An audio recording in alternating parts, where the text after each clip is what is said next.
Viewers, welcome back to another video. We are taking exercise 14.2 factorization. Question number 4 में 3 parts हमने already कर लिए हैं. पार्ट नंबर 4 में सेम टू सेम है as part number 3. X raise to power minus Y plus Z raise to power 4. यहाँ पे भी दो टर्म्स हैं, उनकी रेस टू पावर 4 है. डिफरेंस क्या है? नेगेटिव साइन का. ठीक है, बाहर जब नेगेटिव साइन, जब आप लास्ट में यहाँ पे ब्रैकेट ओपन करेंगे तो अंदर के साइन जो है वो चेंज हो जाएंगे. तो ये आप खुद कर सकते हैं. Part number 5, A raise to power 4 minus 2a square B square plus B raise to power 4.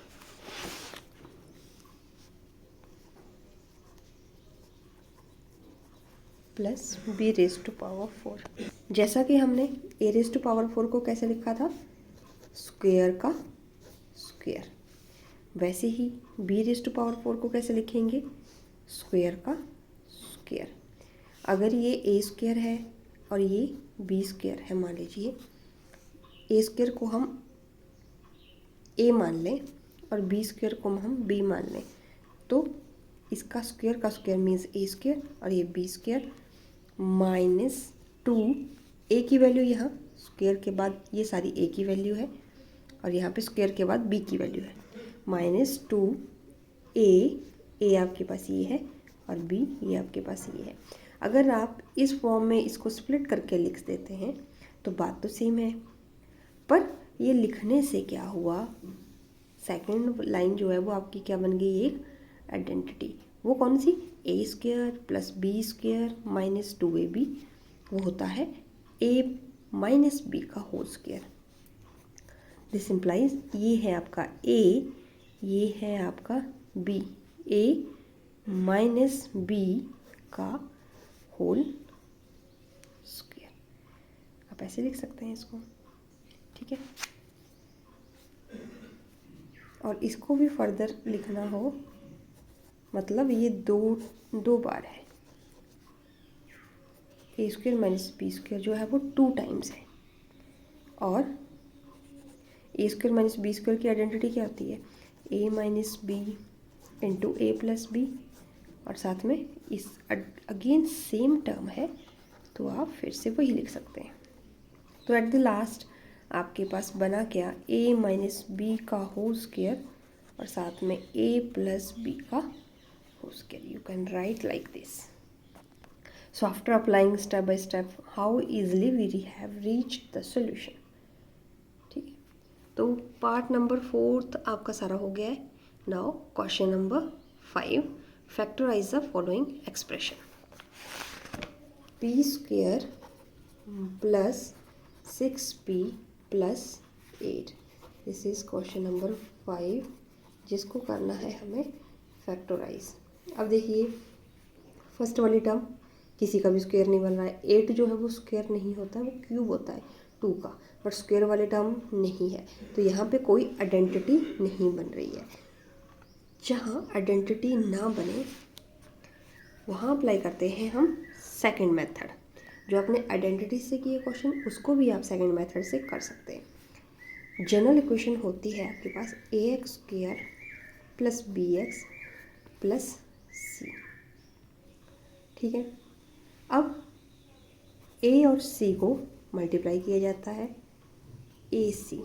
अब ac के ऐसे फैक्टर्स हमें, we have to look for factors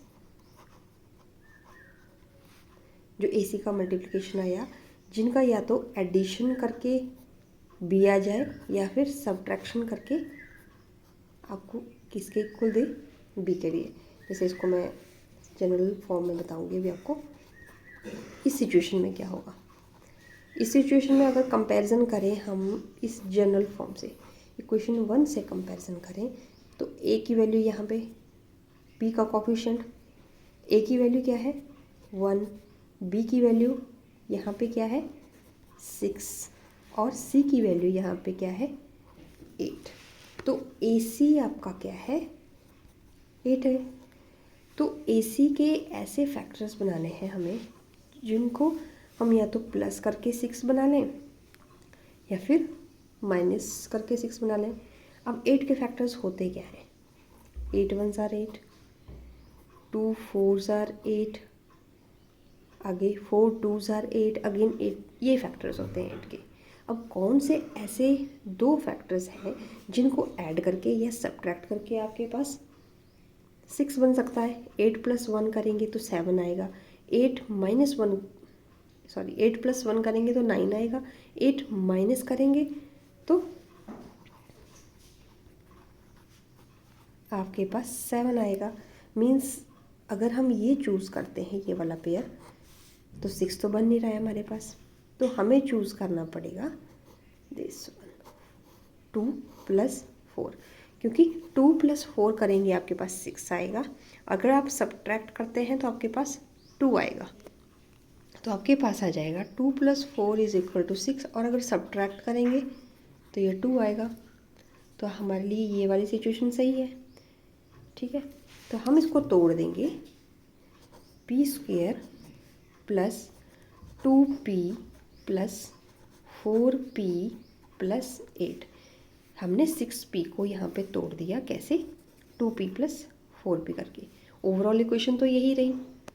अब आफ्टर स्प्लिटिंग आप कॉमन ले सकते हैं, ठीक है। पहली टर्म है आपके पास p + 2p, क्या यहाँ पे कुछ कॉमन है? यहाँ पे कॉमन है p, तो यहाँ से कॉमन लेने पर आपके पास बच जाएगा p, क्योंकि यहाँ पे p² है। अब ये वाला p तो बाहर है, यहाँ पे कॉमन आ गया आपके पास 2। तो सेकंड वाली टर्म में कॉमन क्या है? 4 कॉमन है, अंदर बच गया आपके पास p, 4 2 ज़ार 8। अब अंदर वाले फैक्टर्स जो हैं वो सेम आ रहे हैं। जब भी ऐसा आए कि अंदर वाले फैक्टर्स सेम आ रहे हैं, means you are following the right steps. तो नेक्स्ट स्टेप में हम p + 2 जो है वो कॉमन ले लेंगे। अब आपके पास क्या बच गया? फर्स्ट टर्म में बचा p एंड सेकंड टर्म में बचा 4। इस तरह से आप सॉल्यूशन फाइंड आउट कर सकते हैं। सो ओवरऑल हमने किया क्या? कंपैरिजन किया गिवन इक्वेशन का, ठीक है। a b c find out किया, और ए सी को ऐसे फैक्टर्स हम ढूंढेंगे ए सी के जिसका ऐड करके या फिर सब्ट्रैक्ट करके उन फैक्टर्स का एडिशन या सब्ट्रैक्शन जो है वो बीच वाली टर्म b के बराबर हो। हर क्वेश्चन में ऐसा ही करेंगे जब कभी भी आपको फैक्टर्स फाइंड आउट करने होंगे। So that is the concept of factorisation if we can't apply the identities. Next section में लेंगे हम कुछ ऐसे और क्वेश्चंस। Thanks for watching.